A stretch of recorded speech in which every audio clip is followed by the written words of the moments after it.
So today, I sort of wanted to talk about an artist that I really like named Francis Bacon. He is a British painter who existed and lived through the early and sort of late 1900s. He has a very interesting art style. Typically, it's quite dark, messy, ambiguous. He was self-taught, which sort of explains why he paints in the way he does. But I think it's quite interesting.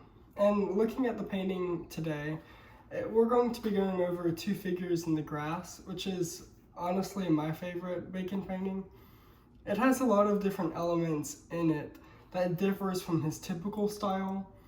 And I think it articulates a message that I really admire, and it's a message that I want to talk about today. So in the painting, first to just go over the scene and what we see. We see two figures in a grass meadow kind of field, if you will, outside or on the outskirts of a wooded area. That wooded area is the background. I sort of see this referencing the very darker elements that are in Bacon's painting. I mean, the wilderness represents a type of naturality, but a kind of brutalistic, harsh reality, and something that's confusing. And also going in on these two figures, they are the focus of the painting. Of course, in our ocular perception, they're right there front center, and they're within the very middle of this grass plane. And I think that says an interesting thing, especially with the fact that these two figures are two men, which Bacon himself was a gay man and had lots of gay relationships. There is a motif of naturality, of course, in this. And the two figures are in the sun, their fleshy colors are light and bright, just as the grass in this case scenario are bright. Just in this element differs a lot from the existential angst we see in pictures like the three figures in a room.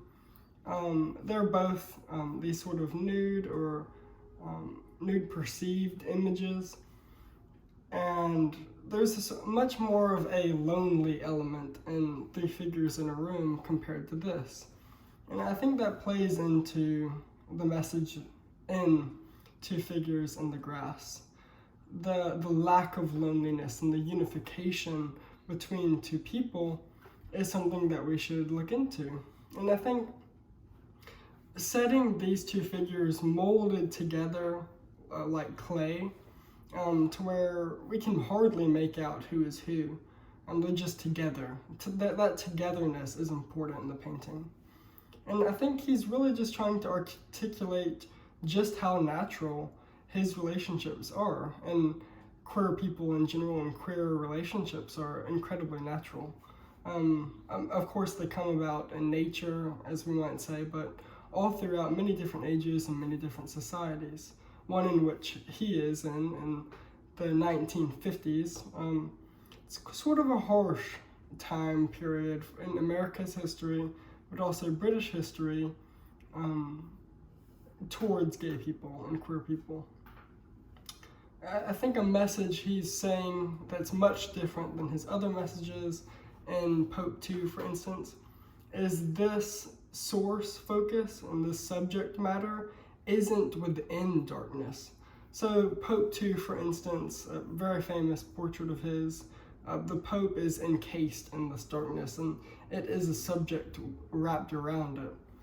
But these two figures in the grass aren't. They're separate from the dark wilderness that often consumes Bacon's paintings. And this shows just how grassroots and bright and vibrant and youthful he views homosexual unions, maybe his relationships themselves. So with this naturality and this new brightness, and the sharp juxtaposition from paintings like the Pope or Pope 2, I think he's really just saying that gay unions and queer unions and just queer people in general are radiant, beautiful, natural occurrences and phenomena in life.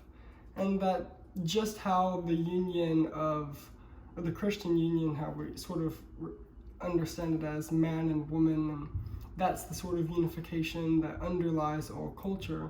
I mean, even in American and British culture, this sort of religiosity is secularized.